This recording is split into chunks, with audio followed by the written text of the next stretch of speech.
video, we'll start by discussing Theorem 3 in section 11.1, which Dummett and Foote call a replacement theorem. And that name will become clear in a minute. So let's assume that we have a set A consisting of vectors a1 up through an that is a basis for the vector space V. And we also have a set b1 up through bm of linearly independent vectors in V. The theorem says that there's a way to order a1 up through an such that for each k between 1 and m, the set where you take the first k elements, b1, b2 up through bk, so the first k elements from this set of linearly independent vectors, and then the next n minus k elements, ak plus 1, ak plus 2, up through an from this basis that you started with, is a basis for V. So what's going on is that the theorem says the elements b1 up through bm can be used to successively replace the elements of the basis A while still forming a basis. Okay, so there's a way to rearrange the vectors in your basis such that one at a time you can replace vectors from this set A with vectors from this set b1 up through bm, where you still have a basis at each step. So one thing that this implies is that m is less than or equal to n, that any set of linearly independent vectors in V has size at most n, where n is the size of a basis for V. So let me first just use this theorem to prove this m less than or equal to n piece, and then we'll come back and prove theorem 3 later in this lecture. So if m were bigger than n, then for all k up to m, which is bigger than n, we would be able to take the first k elements of B and then all the other elements from this set A. So in particular, taking k equals n, we see that b1 up through bn, this set of vectors, this is a basis for V. So if we now look at the next vector, bn plus 1, which exists because m is bigger than n, this vector is a linear combination of b1 up through bn. Why is that? It's a vector in V, and because b1 up through bn is a basis for V, everything in V is a linear combination of b1 up through bn.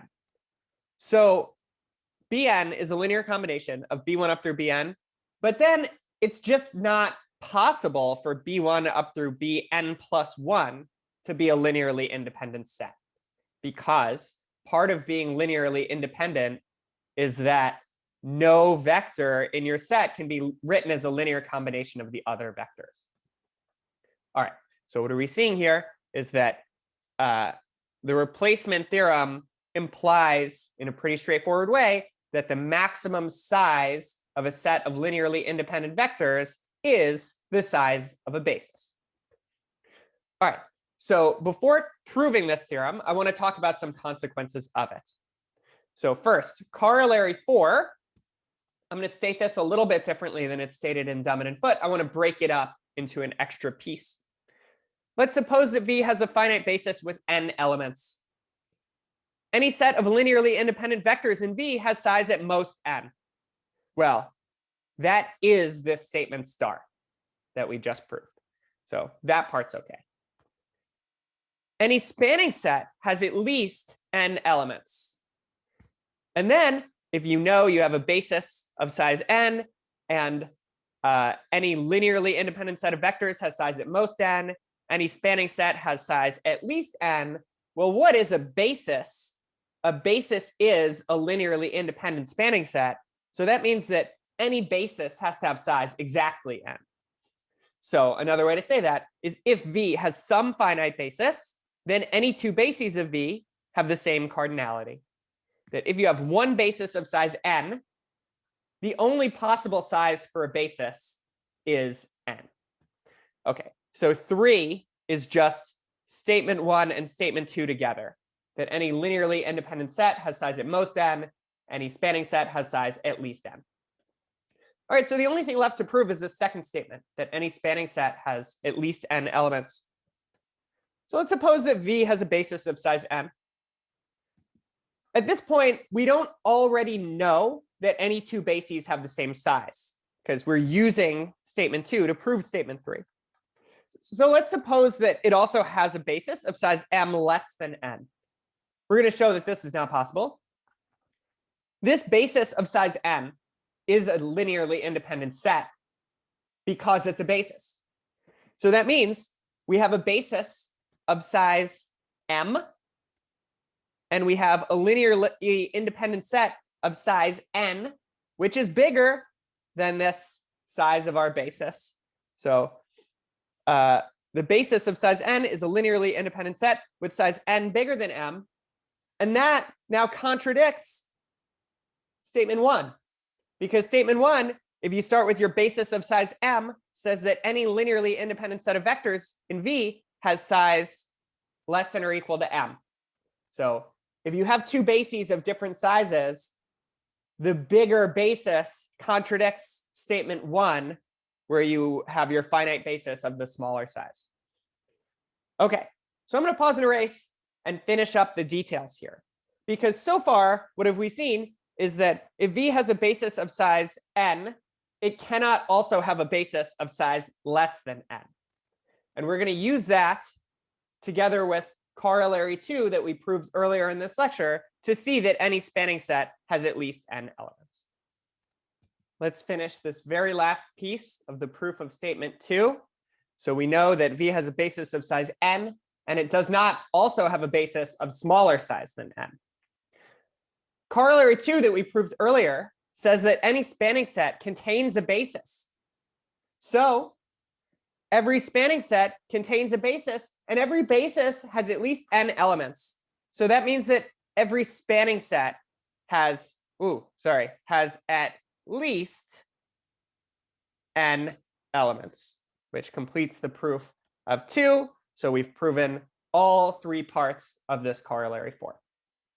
So now I'll pause and erase, and we'll talk about some other consequences of this theorem and a nice definition that we can finally use comfortably in a rigorous way following from this third statement in corollary 4. As a consequence of theorem 3, we've seen that if V has a basis of size n, then any basis of V has size n. This motivates the definition of the dimension of V. If V is a finitely generated F module, what is that? That is just if V is a vector space over F, the cardinality of any basis is called the dimension of V. This is denoted dim FV, or sometimes just dim V when F is clear from context. And it's finitely generated. And there's this finite generating set, this basis. V is said to be finitely generated over F. That means you have this set of vectors, you take F linear combinations of them, and you get all of V. If V is not finitely generated over F, then V is infinite dimensional, and we write dim V equals infinity. So I want to point something out that we'll come back to in a little bit.